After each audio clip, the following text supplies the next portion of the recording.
All right, fellas, welcome to the alignment primer that I promised you. I'm sorry I didn't get to this during our session 0, but it seemed like a good place to end the session. I mean, 4 hours of character creation and world exposition is a bit to also include a general talk about the guidelines of morality. So you'll forgive me for I guess truncating it into this format here. Now, I want to begin by saying that previous editions of D&D had alignment as a very, very um, central mechanic to the game, and that is just simply not the case in 5e anymore. Alignment is very much more of a guideline than it is a hard and fast rule. But I think it is a very useful guideline. So I still include it in my games, and I still try to make sure that players are aware of how it works. Because morality is a very difficult subject, and many people who are much smarter than me have devoted their lives to figuring all of this morality stuff out, and they've had varying degrees of success.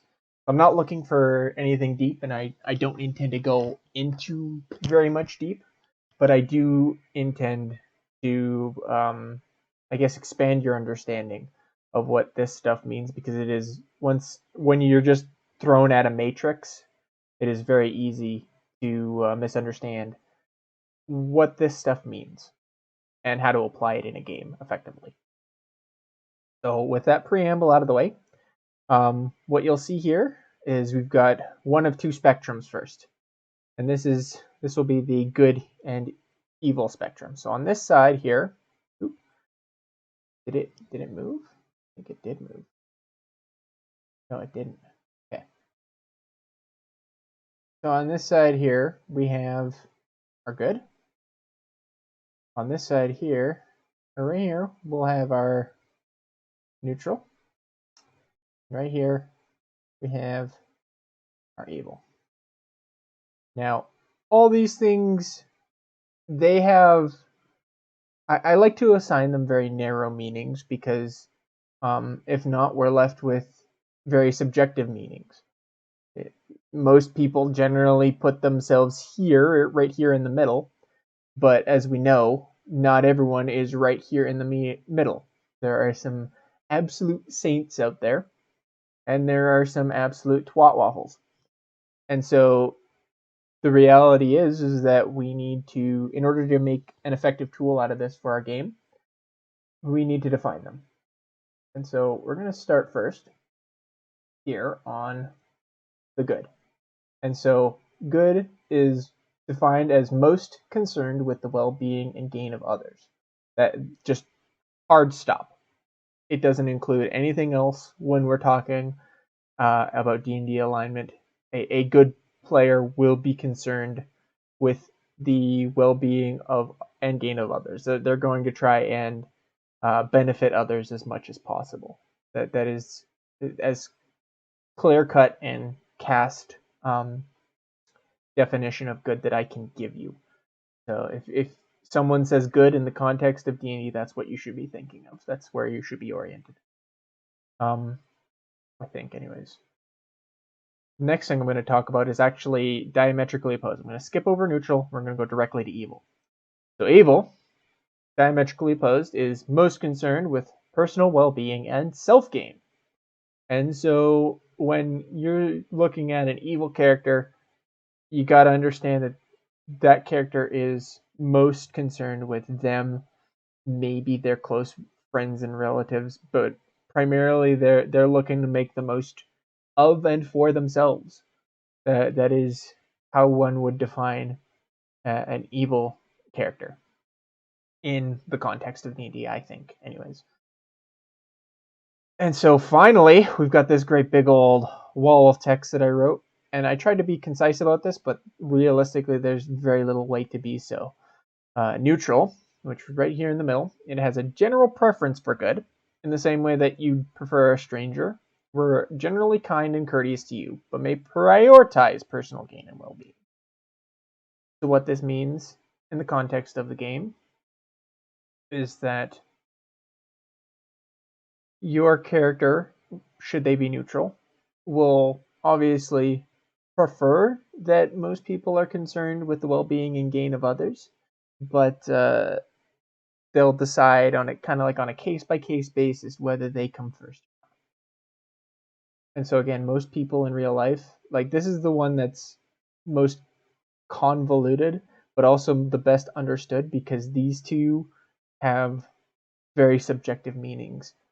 And so putting them down, most concerned with the well-being and gain of others, most concerned with personal well-being and self-gain.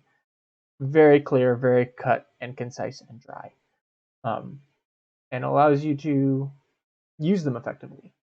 So the next thing we're going to do is we've got another wonderful spectrum here.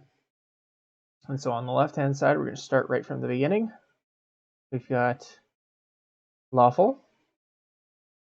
The middle here, we have neutral. And right here, we have chaotic. And so again, all of these things, they're very subjective. And I think a lot of people have a hard time with them because they're so subjective. They can mean a lot of different things. Neutral, again, the hardest to define, but I think the best understood, because it's in the middle of this and it's the middle of this, and everyone's got a very general idea of what these things mean, even if they can't really describe them. And their subjective is all hell. So we'll start here, just like we did last time, with lawful. And what lawful does is they favor order, structure, and hierarchy. Now, I want to be very, very clear here.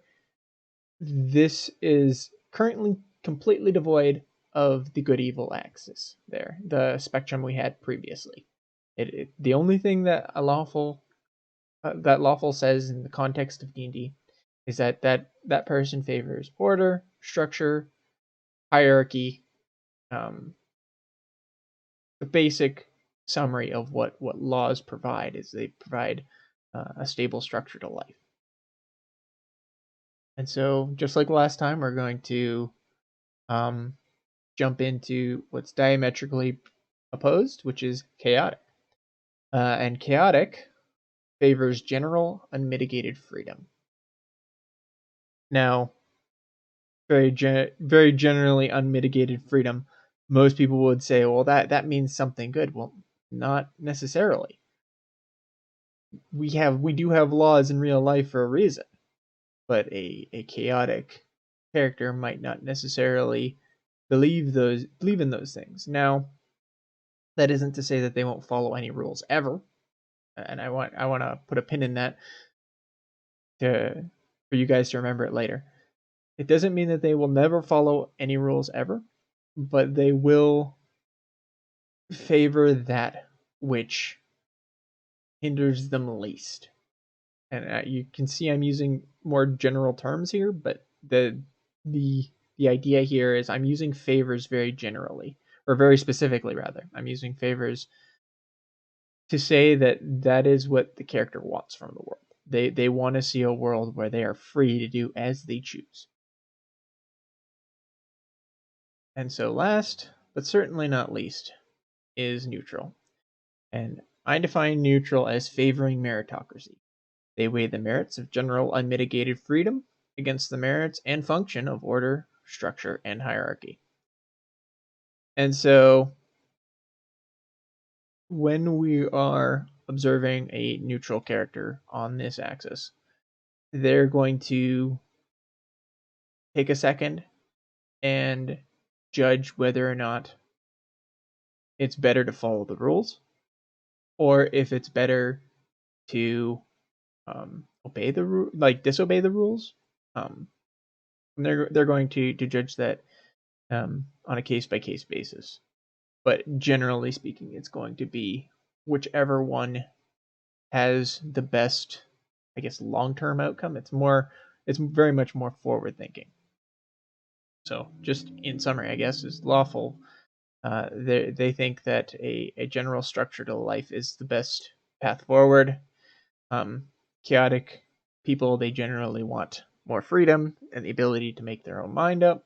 And a neutral person will generally weigh checks and balance against what's better, what will have the better outcome. Now, we can go into the alignment matrix. Now, knowing what we know about our general summaries, this matrix becomes useful because we can start making complete moral statements about characters when we have them arrayed like this. So a lawful good character will say something like, it benefits the most people if we're all following the rules, and that we're all working towards following those rules, right? Like it benefits the most people, so that's where I'm oriented. A lawful neutral character might say something along the lines of, well, I don't necessarily trust other people to act in good faith. So I think it's probably better that we have a good structure and some good rules in place in order to follow them and have, something that's fair. And a lawful evil character will very much think that they can use and abuse the system to their own benefit.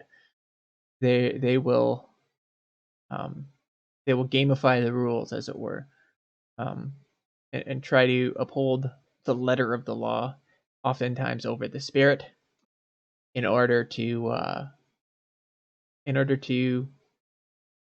gain from it. So it's very easy to be an evil person who still very much follows the law, because they're not looking for